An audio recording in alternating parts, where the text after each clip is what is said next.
Hi, it's Rabbi Yanak. I wanted to share with you a thought on the bracha of Yishtabach. Yishtabach is recited each morning at the end of Pesukei de Zimra. And Yishtabach begins, Yishtabach Shemcha Lamokeinu.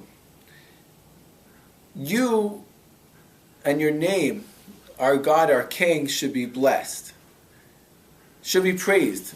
Why?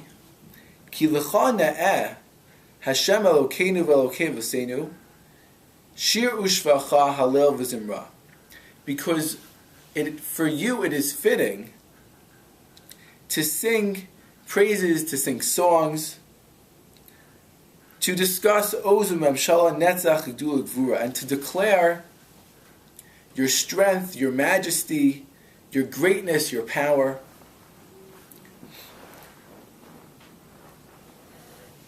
We say that it's fitting, it's right, it's proper for us to declare all the praises that we've been singing for the rest of Pesukei de Zimra. We've been discussing how wonderful and grand God is. He takes care of the earth, He takes care of people, He takes care of the Jewish people.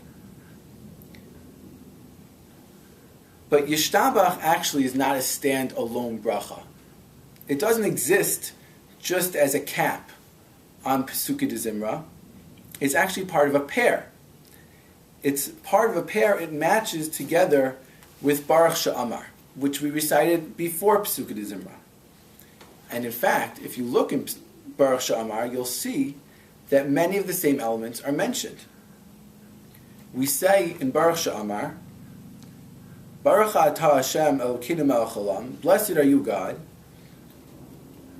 Hakel ha'av rachman hu lo b'fa'amo, the merciful God who is praised in the mouths of man, Mishubach mufar b'shon chasidav v'avedav u'v'shirei David avdacha, whose servant, specifically King David, sang praises and wrote poetry to.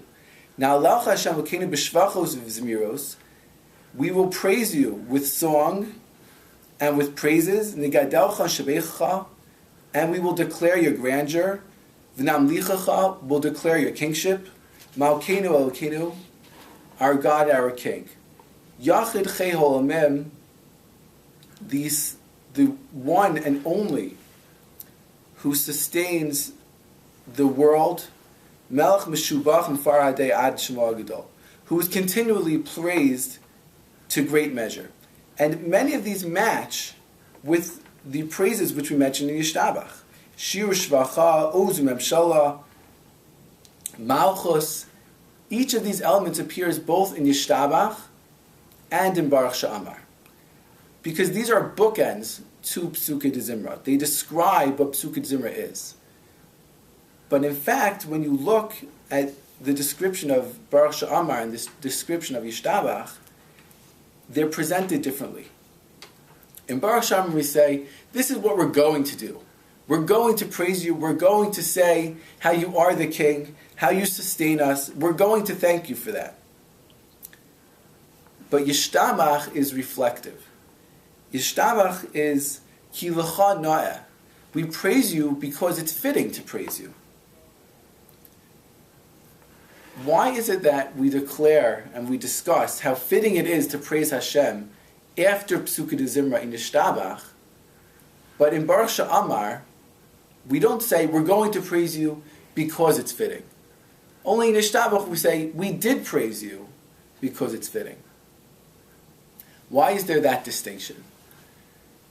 And I want to suggest to you today that maybe the reason is that Pesukei de Zimra, the experience of reciting all these Tehillim and Psukim throughout Tanakh, where we praise Hashem, when we go into it, as we discuss in Baruch She'amar, we're going to take the poetry that's written by Chasidav Va'avadav, your servants, Uv'shirei David Avdacha, and the poetry written by David. These are not our Tehillim. This is not our poetry. We're going to look at the canon of poetry of the Jewish people and select from there. The experience is one of an outsider. But then, as we go through Psukkah de Zimra, as we say to Hashem that you are great, you are blessed, you take care of us, we say Halu b'seika shofar, halu b'nei v'chinor, just to choose one of the phrases from the Halukas.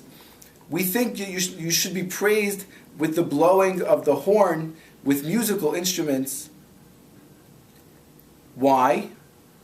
Because of all these different things that are discussed in the other Halukas.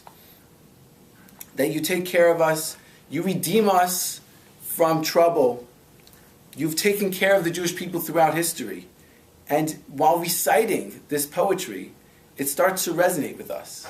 We start to think that these words, these phrases, these verses written by David millennia ago, oh yeah, that reflects what I experience sometimes also. Sometimes I see God's grandeur.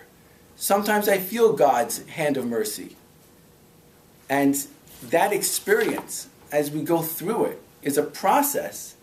And at the end, we're able to say that these are not just the poetry written by David. This is not just the verse chosen from throughout Tanakh. But I see that it's proper, it's fitting. These verses, these praises, these songs, should be ascribed to you, Hashem, because for you it's fitting. I understand that, and Yishtabach is a statement of that recognition.